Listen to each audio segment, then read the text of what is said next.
Historia Activa.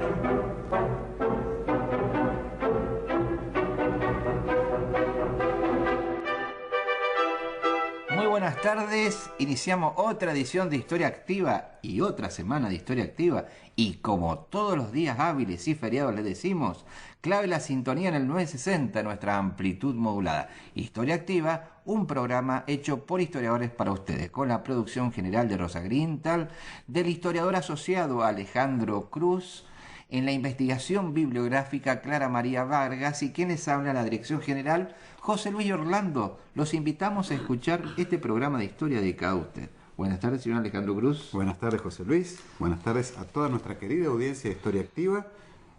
Una vez más, iniciamos otra semana histórica, como todas las semanas en las que estamos acá frente a los micrófonos de Radio Nacional. Y ustedes, para hacer historia, también se pueden comunicar con nosotros a través de los teléfonos fijos de Radio Nacional, 423-3822 o 425-7931, para dejar mensaje grabado. También nos mandan un mensajito de texto al celular de la radio, que mi amigo lo tiene ahí al lado, que es el número 156-515-522. Y nos escriben, a historia-activa@yahoo.com.ar, nos leen en www.netlog.com/historiaactiva. También nos pueden escuchar online a través de www.radionacional.com.ar, emisoras, Radio LRA6, Radio Nacional Mendoza, o nos solicitan amistad en nuestra página de Facebook. Ya somos 112 amigos y los vamos a recibir con mucho gusto. Le mandamos un saludito a Julio Herrera, que nos dice que somos unos capos de la historia. Y le respondemos a él y respondemos a todos que pueden escuchar nuestros programas ya emitidos en www.youtube o youtube.com. Nos buscan como Historia Activa y ahí están los programas pasados. Subido por la producción general de Radio Nacional también, eso lo debemos decir.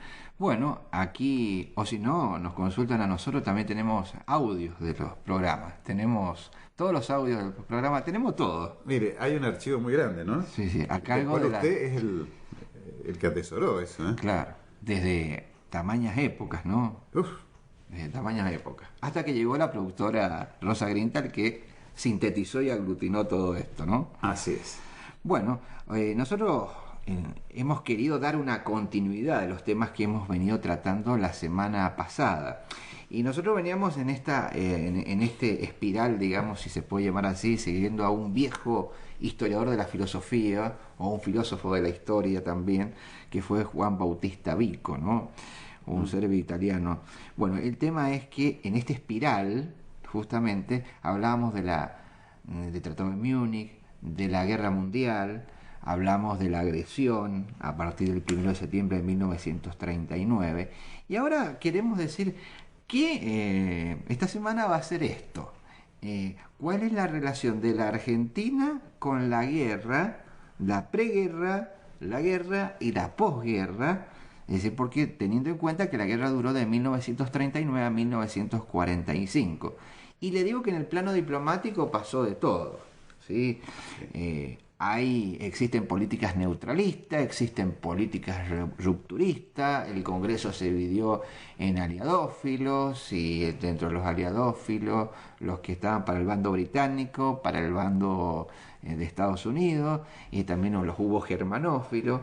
Y estoy parafraseando a Perón en parte, ¿no es cierto? Los hubo de un lado y de otro, sí, más ortodoxos, más heterodoxos, pero en definitiva todos estaban atentos al tema de la guerra. Sí, por supuesto. El tema de la guerra es el gran contexto general de toda la política argentina de estos años, teniendo en cuenta que también hemos hablado que mientras se inicia la guerra, acá tenemos la presidencia fundada en la concordancia, que vos también adujiste el otro día, entre Ortiz y Castillo. Ahí tenemos el débil mandato de Ortiz, enfermo, dice la historia, pero parece que lo envenenaron, dicen otros, ¿no es cierto? Hace 10 años salió esta versión. No es poca cosa envenenar a un presidente de la nación, ¿no? No. Lo que sí es cierto es que Ortiz era muy vulnerable por la enfermedad que padecía, que era una diabetes no controlada y muy avanzada. En esos años de Dios, ¿no? En esos años de Dios, en que no había forma de crear para la persona diabética una dieta que no supusiera un trauma, ¿verdad? Un trauma sobre todo una persona de tan buen comer, de tan buen yantar como era el doctor Roberto Marcelino Ortiz, antológico, vamos a decirlo, glotón, ¿sí? Que justamente de ahí provenía su enfermedad.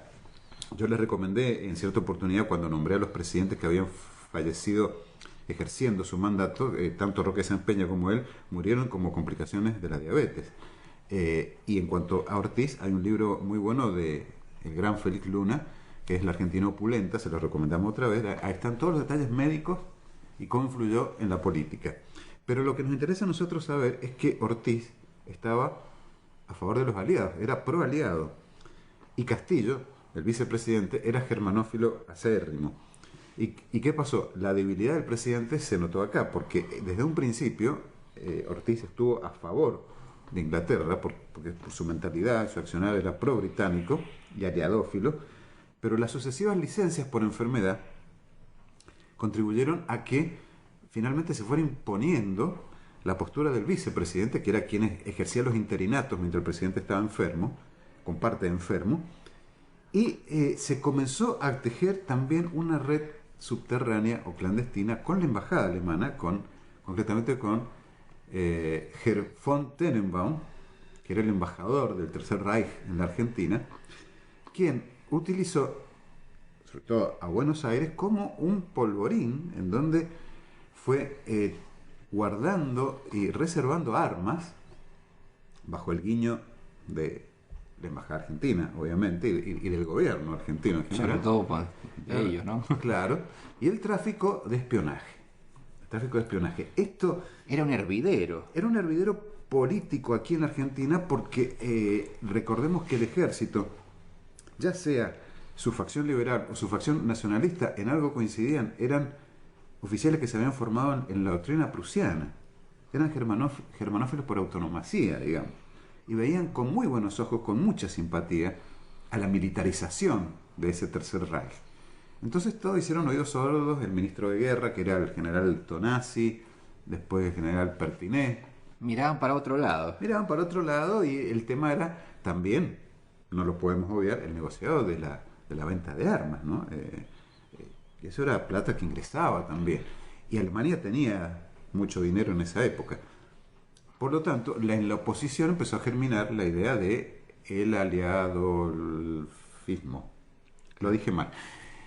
Eran aliadófilos, vamos a decirlo de otra manera. Sobre todo los partidos de izquierda, como el Partido Socialista, con Alfredo Palacios a la cabeza, algunos conservadores, los demócratas progresistas, eran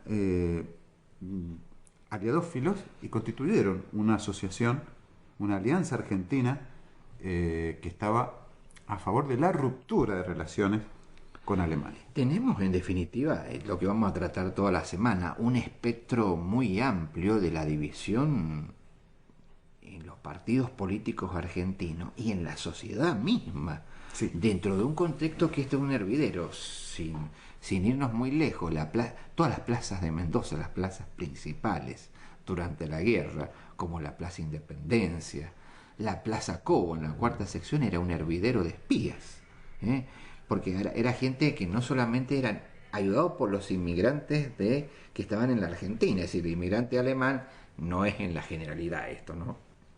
Ayudaba a los espías alemanes, los inmigrantes italianos ayudaban a los espías italianos, los inmigrantes ingleses ayudaban a los ingleses. Esta es una tesis muy fuerte que hemos sostenido por testimonios orales, por gente que ha escuchado cosas y ha vivido esto, ¿no es cierto? Claro.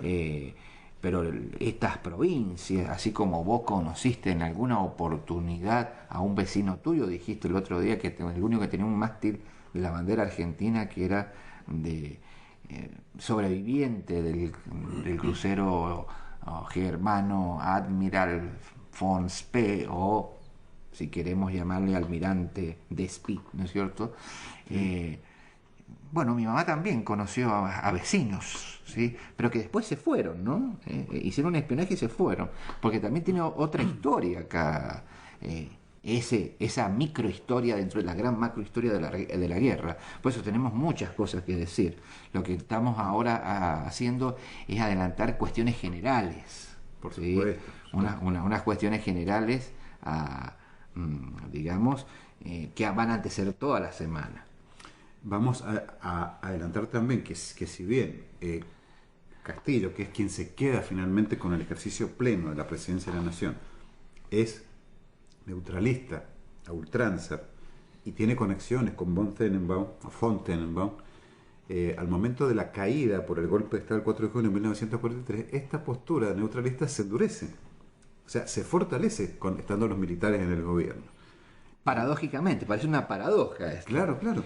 Y es así que quienes finalmente tienen que enfrentar todos los ataques de la embajada norteamericana contra el gobierno argentino terminan siendo Perón y Farrell, que son el binomio que tiene el poder durante el gobierno militar de 1943 a 1946.